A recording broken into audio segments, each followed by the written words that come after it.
ಜೈ Hind friends, ನಮಸ್ತೆ. ನಾನು ನಿಮ್ಮ ಎಜುಕೆ defence academy chairman commander Kotresh. ನಾವು ಇವತ್ತಿರೋದು ನೆಹರು ಸ್ಟೇಡಿಯಂ ಶಿವಮೊಗ್ಗ. ಮಂಗಳೂರು ಯಾರೋ ವತಿಯಿಂದ ಏನು ರ್ಯಾಲಿ ನಡೀತಲ್ಲ ಶಿವಮೊಗ್ಗದಲ್ಲಿ, ಆ ಸ್ಟೇಡಿಯಮಲ್ಲಿ ನಾವು ಈಗ ಪ್ರಾಕ್ಟೀಸ್ ಮಾಡ್ತಾಯಿದ್ದೀವಿ. ನಮ್ಮ ಎಜುಕೆ ಡಿಫೆನ್ಸ್ ಅಕಾಡೆಮಿ ವತಿಯಿಂದ 40 ದಿನದ ಕ್ಯಾಂಪನ್ನು ಹಾಕಿದ್ದೇವೆ. ಹಾಗಾಗಿ ಈ ಕ್ಯಾಂಪ್ಗೆ ಬಂದಿರತಕ್ಕಂಥ ಮಂಗಳೂರು ಯಾರೋ ವಿದ್ಯಾರ್ಥಿಗಳಿಗೆ ಕೇಳೋಣ ಯಾವ ರೀತಿ ಅವರ ಅನುಭವ, ನಮ್ಮ ಅಕಾಡೆಮಿಗೆ ಬಂದಾದ್ರಾಗಲಿ ಸ್ಟೇಡಿಯಮಲ್ಲಿ ಅವರು ಪ್ರಾಕ್ಟೀಸ್ ಮಾಡೋದ್ರಿಂದ ಯಾವ ರೀತಿ ಅನುಭವ ಅಂತಂದು ಕೇಳೋಣ. ಬನ್ನಿ, ಹೇಳಪ್ಪ ನಿನ್ನ ಅನುಭವ. ಜೈನ್ ಸರ್, ನನ್ನ ಹೆಸರು ಯಶವಂತ್. ನಾನು ದಾವಣಗೆರೆಯಿಂದ ಬಂದಿದ್ದೀನಿ. ನಮಗೆ ಮಂಗಳೂರು ಏರೋದಿಂದ ಶಿವಮೊಗ್ಗದಲ್ಲಿ ರ್ಯಾಲಿ ನಡೀತಾ ಇದೆ. ಶಿವಮೊಗ್ಗದಲ್ಲಿ ನಮಗೆ ಪ್ರಾಕ್ಟೀಸ್ ಮಾಡೋದ್ರಿಂದ ಗ್ರೌಂಡಲ್ಲಿ ಫಸ್ಟ್ ರೌಂಡ್, ಸೆಕೆಂಡ್ ರೌಂಡ್ ಯಾವ ರೀತಿ ಓಡಬೇಕಂತ ನಮ್ಮ ಸರ್ ಕ್ಲೀನಾಗಿ ಹೇಳ್ಕೊಡ್ತಿದ್ದಾರೆ. ಯಾವಾಗ ಲಾಂಗ್ ಸ್ಟೆಪ್ ತಗೋಬೇಕು, ಯಾವಾಗ ಶಾರ್ಟ್ ಸ್ಟೆಪ್, ಯಾವಾಗ ಸ್ಪ್ರಿಂಟ್ ಇರಬೇಕಂತ ಅದನ್ನೆಲ್ಲ ಹೇಳ್ಕೊಡ್ತಿದ್ದಾರೆ. ಮತ್ತು ನಮ್ಮ ಅಕಾಡೆಮಿಯಿಂದ ಎಲ್ಲ PG ವ್ಯವಸ್ಥೆ, ಊಟದ ವ್ಯವಸ್ಥೆ, ಬೆಳಗ್ಗೆ ಕಾಳು ಸಹಿತ ಇರುತ್ತೆ. ನಮಗೆ ಹೋಮ್ ಗ್ರೌಂಡಲ್ಲಿ ಪ್ರಾಕ್ಟೀಸ್ ಮಾಡೋದ್ರಿಂದ ಕಾನ್ಫಿಡೆನ್ಸ್ ತುಂಬ ಲೆವೆಲ್ ಜಾಸ್ತಿ ಆಗ್ತಾ ಇದೆ.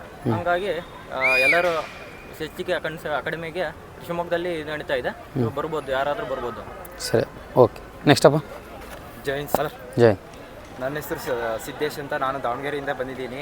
ಮಂಗಳೂರು ಇಂದ ಎಕ್ಸಾಮ್ ಪಾಸ್ ಆಗಿ ಬಂದಿದ್ದೀನಿ SGK ಅಕಾಡೆಮಿಗೆ. ಇಲ್ಲೆಲ್ಲ ಊಟ ವಸತಿ ಎಲ್ಲ ತುಂಬ ಚೆನ್ನಾಗಿದೆ. ಮತ್ತು ಯಾರು ಬರ್ಬೋದು ಹುಡುಗರು ಎಲ್ಲ. ತುಂಬ ಎಲ್ಲ ಹೋಮ್ ಗ್ರೌಂಡ್ ಆಗೋದ್ರಿಂದ ನಮಗೆ ಕಾನ್ಫಿಡೆಂಟ್ ಹೆಚ್ಚಾಗುತ್ತೆ. ಮತ್ತು ಹೆಂಗೆ ಲಾಂಗ್ ಸ್ಟಾಪ್ ತಗೊಬೇಕು, ಹೆಂಗೆ ಕರ್ವಲ್ಲಿ ಹೆಂಗೆ ಓಡಬೇಕು ಅಂತ ಎಲ್ಲ ನಮ್ಮ ಸರ್ ಹೇಳ್ಕೊಡ್ತಿದ್ದಾರೆ. ಯಾರು ಬರೋದಾಗಿದ್ರೆ ಇವಾಗಲೇ ಬಂದು ಜಾಯ್ನ್ ಆಗ್ರಿ, ನಿಮಗೆ ತುಂಬ ಈಸಿ ಆಗುತ್ತೆ. Okay. Next. Jain sir. Jain. ನನ್ನ ಹೆಸರು ವೀರಯ್ಯ. ನಾನು ಗದಗ ಡಿಸ್ಟಿಕ್ಕಿಂದ ಬಂದಿರೋದು. ಇಲ್ಲಿ ಹೋಮ್ ಗ್ರೌಂಡಲ್ಲಿ ಪ್ರಾಕ್ಟೀಸ್ ಮಾಡೋದ್ರಿಂದ ಇಲ್ಲಿ ಯಾವ ರೀತಿ ಎಕ್ಸಲೆಂಟ್ ಹೊಡಿಬೇಕು ಅನ್ನೋದು, ಯಾವ ಥರ ಫಸ್ಟ್ ರೌಂಡ್ ಹೇಗೆ ಓಡೋದು, second round, third round, fourth round ಎಲ್ಲ ನಮ್ಮ ಸರ್ ತಿಳಿಸ್ಕೊಡ್ತಾ ಇದ್ದಾರೆ. ಮತ್ತು ಇಲ್ಲಿ PG ವ್ಯವಸ್ಥೆ ತುಂಬ ಚೆನ್ನಾಗಿರ್ತದೆ. ಬೆಳಗ್ಗೆ ಕಾಳು, ವಸತಿ ಎಲ್ಲ ಚಲೋ ಚೆನ್ನಾಗಿರ್ತದೆ.